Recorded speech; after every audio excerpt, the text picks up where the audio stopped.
2022 में यूपी उत्तराखंड के साथ जिन 5 राज्यों में चुनाव हुआ उसमें 2012 से 2022 के बीच सबसे ज्यादा वोटर उत्तराखंड में बढ़े। आपको यकीन नहीं होगा यह आंकड़ा देखकर, 2012 से 2022 वोटर बढ़े। इसका आंकड़ा आपको बता रहा हूं, जिन 5 राज्यों में पिछले साल चुनाव। पंजाब में वोटर कितने बढ़े आपको पता है? पंजाब में 21% बढ़े वोटर, 21%। यूपी में वोटर कितना बढ़ा? 18% ऊपर गया इन 10 साल में 18% वोटर बढ़ा। मणिपुर में चुनाव था, उसी मणिपुर में वोटर कितना बढ़ा आपको पता है? 14% बढ़ा, 14% अप गया। गोवा में चुनाव था, गोवा में कितना बढ़ा? 13% बढ़ा। अब आपको जो आंकड़ा बताता हूं वो जरा ध्यान से सुनिएगा।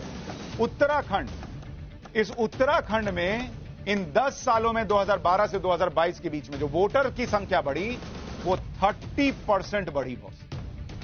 देख रहे हैं आप? और इसीलिए एक्सपर्ट्स चिंता जता रहे हैं कि ये क्या हो रहा है उत्तराखंड में। 30% वोटर्स की संख्या बढ़ गई 10 साल के अंदर, जबकि यूपी जैसे बड़े राज्य में 18%, पंजाब में 21%, कहीं 20%, 21% से ज्यादा नहीं है। उत्तराखंड में सीधा 30% वोटर बढ़ गया 10 साल। और उत्तराखंड में जिन जिलों में सबसे ज्यादा वोटर बढ़े, उन जिलों को अगर आप देखेंगे तो सबसे ज्यादा वोटर कहां बढ़े उत्तराखंड में? वोटर बढ़े उत्तराखंड में, यह आपको उत्तराखंड का बता। देखिए किन जगहों पर बढ़े। उधम सिंह नगर, जिन 4 जिलों का आपको बता रहा था अभी नाम, जिनके लिए कहा गया कि डेमोग्राफी बहुत तेजी से चेंज हुई है, वहां वोटर कितने बढ़े? 43% बढ़ गए, 43%। देहरादून, एक और जिला जिसके बारे में आपको कहा कि वहां की डेमोग्राफी बदलने को लेकर चिंता है, वहां 41% वोटर बढ़ गए 10 साल में, 41%। नैनीताल,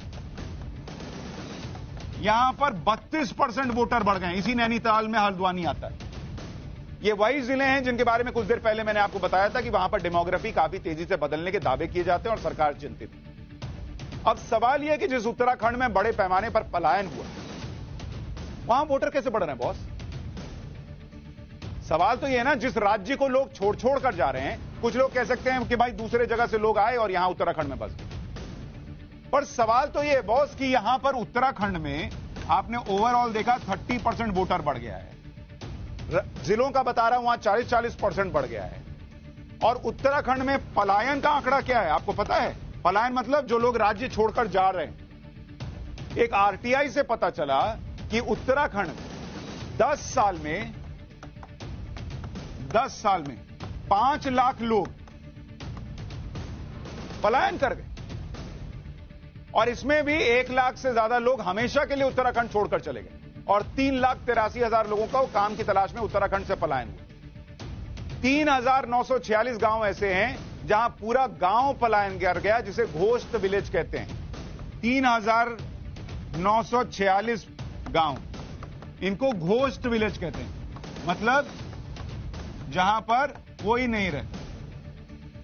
तो अब मुझे यह बताइए कि जिस उत्तराखंड को वहां के स्थानीय लोग 5-5 लाख लोग छोड़कर चले जा रहे हैं, उन्हें लग रहा है यहां पर काम के लिए जो है अच्छा माहौल नहीं है या विकल्प नहीं है, दूसरी जगह चला जाए।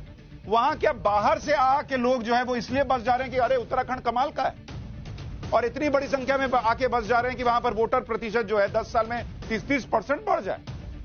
इसलिए सरकार वहां चिंतित है, वहां एक्सपर्ट्स चिंतित है। ये डेमोग्राफी में चेंज हो रहा है या डेमोग्राफी में चेंज किया जा रहा है पॉलिटिक्स के। और इसलिए मैंने कहा कि जो हो रहा है वो एक बड़ा विषय है, जिसपे सिर्फ हल्द्वानी के लिहाज से नहीं, बड़े स्तर पर चर्चा होनी चाहिए कि क्या हो रहा है, क्यों हो रहा है और नेता क्या कर रहा है।